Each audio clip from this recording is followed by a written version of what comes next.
क्या आप जानते हैं कि एक प्रेत आपके शरीर में कितने समय तक रह सकता है?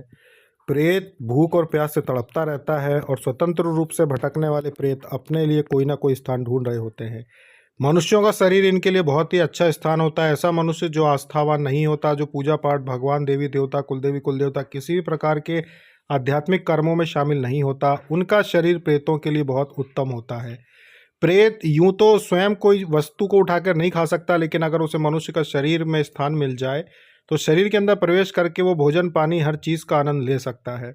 प्रेत शरीर में आने के बाद जिस व्यक्ति का वो शरीर है, वो जो कुछ भी चीज़ों का उपभोग करता है, वही अनुभूति प्रेत को भी होती है। इसीलिए ऐसे लोग जो पूजा पाठ को नहीं मानते, उनके शरीर में आजीवन भी कोई प्रेत रह सकता है। अगर कोई प्रेत किसी व्यक्ति के शरीर में कुछ वर्ष बिता दे तो फिर उसको उस शरीर से अलग करना मुश्किल ही नहीं, पूरी तरीके से नामुमकिन हो जाता है, क्योंकि अब आजीवन वो उसके शरीर में रहने वाला होता है। प्रेत जब शरीर में रहता है तो इसके बहुत सारे दुष्परिणाम देखने को मिलते हैं, जैसे कि शरीर का बीमार होना, शरीर से दुर्गंध आना। जिस व्यक्ति के शरीर में प्रेत रहता है, नकारात्मकता इतनी ज़्यादा बढ़ जाती है उसकी सोच में, शरीर में, कि उसका जीवन नरक के जैसे हो जाता है। कुछ ही दिनों में दूसरे लोग भी देखकर समझ जाते हैं कि इस व्यक्ति के साथ कोई समस्या है, इस व्यक्ति के शरीर में इतनी सारी बीमारियां अचानक से कैसे आ गई। क्योंकि जब प्रेत रहता, जिसके शरीर में प्रेत रहता है उसके शरीर में धीरे धीरे खून सूखने लगता है। कई प्रकार की बीमारियां अपने आप हमला कर देती हैं जैसे ही शरीर कमज़ोर होता है। तो प्रेत का कार्य ही होता है शरीर को कमज़ोर करके पूरी तरह से नष्ट कर देना।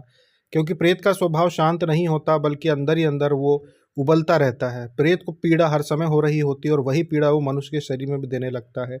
तो प्रेत अगर किसी व्यक्ति के शरीर में आ जाए तो वो ये ना सोचे कि वह कुछ दिन में अपने आप चला जाएगा, बल्कि प्रेत आजीवन शरीर में स्थान बना लेता है। लेकिन अगर कोई व्यक्ति आस्थावान हो जाए, अध्यात्म के रास्ते पे आ जाता है, भले ही वो उसे पता ना हो कि शरीर में प्रेत हो, लेकिन अगर फिर भी वह पूजा पाठ जैसे नित्य कर्म शुरू कर देता है तो प्रेत से उसको छुटकारा मिल सकता है, अगर वह प्रेत स्वयं अपनी इच्छा से आया है। लेकिन अगर तंत्र क्रिया के द्वारा कोई प्रेत भेजा जाए तो उसको दूर करना थोड़ा मुश्किल हो जाता है। इसमें पूजा पाठ की अवधि थोड़ी लंबी होना चाहिए, यानी कि कुछ दिन तक लगातार पूजा पाठ करने पर प्रेत शरीर छोड़ देता है। लेकिन अगर कोई व्यक्ति भगवान को मानता ही नहीं है और उसके ऊपर तंत्र क्रिया की गई है तो निश्चित ही वो अपनी आयु से पहले ही मारा जाएगा, क्योंकि कुछ वर्षों में प्रेत उसके शरीर को पूरी तरीके से खोखला कर देगा और इस हालत में ला देगा कि वह व्यक्ति मृत्यु को प्राप्त हो जाएगा। दिखने में तो ऐसा ही लगेगा जैसे किसी बीमारी से मारा गया है, लेकिन वास्तव में वो प्रेत ही उसके शरीर में रहता है जो बीमारी बनाता है। प्रेत किसी भी प्रकार की बीमारी बना जा सकता है, जैसे कि गठान होना, शरीर की कोई नस दुखना, मानसिक रूप से कमजोर करके आत्महत्या करवा देना, ऐसी स्थितियां पैदा करना कि व्यक्ति स्वयं को समाप्त कर ले। तो प्रेत की कोई भी समय सीमा नहीं होती है।